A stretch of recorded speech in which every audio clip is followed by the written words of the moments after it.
I made a sticker. A small sticker, it looks like this. I slapped one on the clicker backstage. I hope you guys get your deposit back. But that's the idea. It's meant to be put anywhere, and it's for everyone.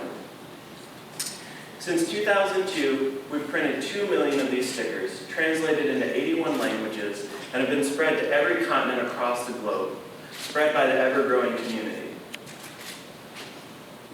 But it's not the sticker itself, it's what it's building.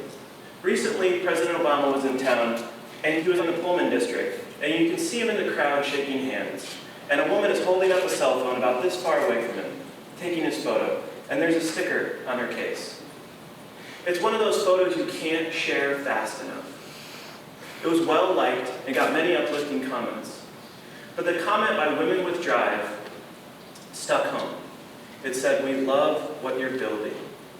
Not, "We love what you've done," not, "We love what you've accomplished." But we love what you're building, that it's going to keep growing and getting even better. Because we're all building something, aren't we? And we might not exactly know what that is, but that's okay. Why? I get that question a lot. As in, why on earth are you doing this? We don't ask the head of finance why. We don't ask a salesperson why. We get why, it makes sense. But I think if you're doing something that gets people to question themselves and their environment around them, you're going to get the why. So why? I would always stammer something ineloquently, and a few years ago I developed a scripted response. I just wanted to add a positive voice to the conversation. It was fine, but it was nothing deep or telling, and nothing got to the root of what was actually happening.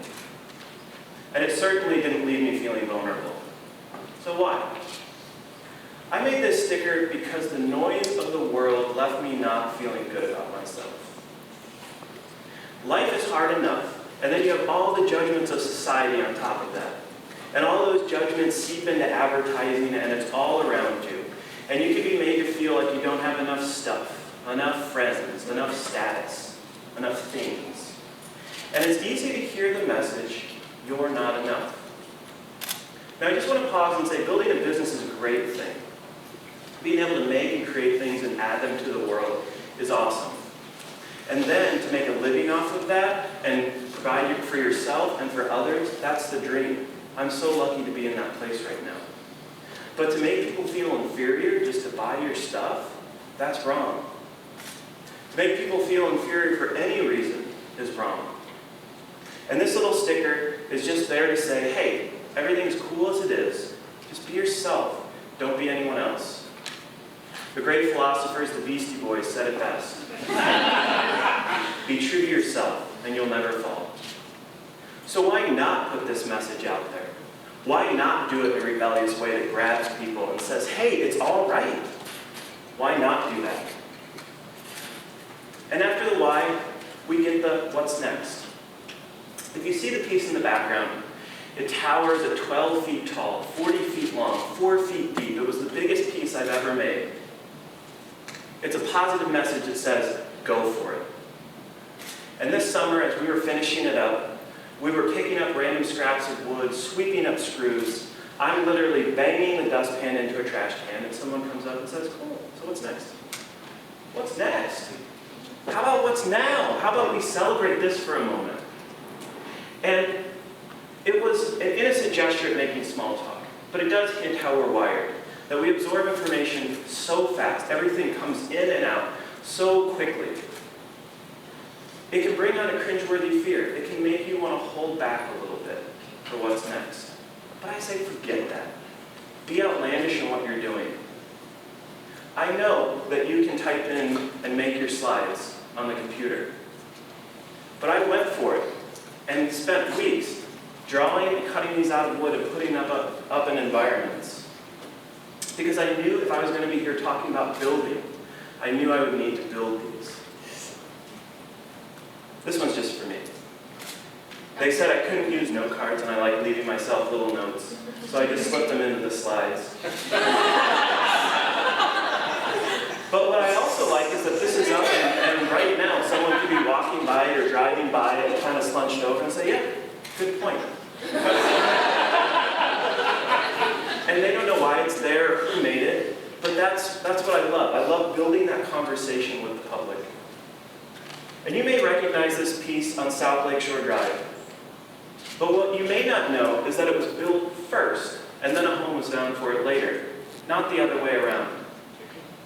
Growing up, my sister loved the movie Field of Dreams, and I would watch it with her on occasion, and she would whisper along with every piece of dialogue. It kind of drove me nuts. But the premise was that a farmer plowed down his field, his livelihood, to build a baseball field, and everyone thought he was completely nuts. And as it goes along, one by one, people begin to see his dream. And the famous line is, if you build it, they will come. Not, if enough friends tell me it's a great idea, and then we find funding from over here, then we'll have a startup meeting, and I'll put together a schedule about planning to make this thing. No, you build it. You say, this needs to be done. That sort of try and stop me attitude. And it doesn't have to be huge. It doesn't have to be a big sign on the highway. The first thing I ever did was get 100 stickers printed. It cost $70. It was not that big of an investment. But I built right then and there with what I had. Because you have to roll up your sleeves. The truth about anyone we look up to, our heroes, is that they rolled up their sleeves and they got to work right where they were. Didn't matter where. They just started and they never looked back. I work with sort of a blunted determination, just blind stubbornness, that I'm going to make the world just a little bit better while I'm here. I'm always reminded of the story of John Henry versus the machine. It's the folklore of the man who challenged a machine to a steel driving race on the railroad. In the end, he died hammer in hand after he beat the machine. True, he died, but he beat the machine. And even with all this determination, even with all this forward momentum, you don't always know what you're doing. I didn't even know exactly what I was building. I was just getting some stickers printed. 100 here, 100 there, 1,000 here, 10,000, 100,000, and it kept growing. There was no business model, there was no grand plan. I knew what I was doing was important. I kept things anonymous just to put this positive message out in the world. I was convinced of that, but I didn't really see the big picture yet. If you see right here above the word no, that's the very first installation ever. I didn't even have all the letters. It's the most unimpressive thing I've probably ever done. But it was a start. And since then, hundreds, if not thousands, of gigantic murals and installations have been put up around the globe by myself and the open source community around the project. And it's been well documented in magazines and books and on TV, and that's great. I mean, that shows, it validates the need for the project and for the message. But if it were up to me, I'd still just be putting up stickers one by one. That's what I enjoy doing. And if I've learned anything, it's just do what you're best at. Who knows what you'll build? Because whether you know it or not, you're already building something.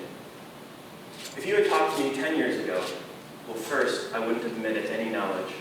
I have no idea where those stickers came from. But I also wouldn't have been able to articulate the larger, grander plan. And if you're like me, you might have something like that in your life that you just can't put your finger on it. And that's okay. If you can't stop thinking about it and you can't stop talking about it, that's probably it. This was my favorite shot of the set. And if you know anything about Chicago in the springtime, these were shot 2 weeks ago. One day it was 55 and sunny, the next day 6 inches of snow. But I didn't let it deter me. And as I planted these letters into the snow, a woman came down the hill wearing snowshoes. She had 2 dogs and a baby on her back. And she said, "Can I walk through or will that ruin the shot?" And I said, No, please, come through. And a few of the shots were blurred because I couldn't hold the camera straight because I was laughing so hard. That I realized that I had keyed into that 90s motivational poster. Those ones with the big black border. And while they can be a little silly, they seep in. I had clipped out a sign out of the newspaper that said, "No limits." And I taped it to my bedroom door. And most days I would gloss over it. But some days, on rough days, I would just stare at it and say, yeah, no regrets. Because it's all about keeping that sense of hope. You have to keep going. And if you can see that wave coming in the background, the lake literally grabbed the piece. And you can look at that in two ways. One, an utter defeat. Literally my work down the drain. Or, look at that piece go. When I said keep going, that's what I'm talking about.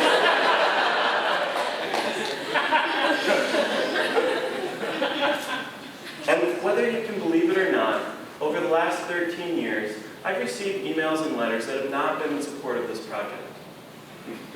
They've said things like, your project is pointless. We hate your sticker. The message is nice, but your sticker is ugly. Please stop. And, you know, I don't always take those as negative, because it just shows how much more work we need to do. But it is those negative ones that ring out loud in your head. Those are in a small minority compared to the tens of thousands of letters we received in support. But they can make you rethink things. They can make you want to give up. You can say, you know what, yeah, it's not worth it. I'm sick of always putting myself out there. And I would never mention names, but over the last 13 years, a few letters have come in to say that this sticker has literally saved their life. That they've come across this message at an extremely rough time. And in that darkest moment, it gave them just a brief moment to relook at themselves in a different light. We don't always know what we're building. And anything worth building isn't going to be easy. But keep going and keep building. Thank you.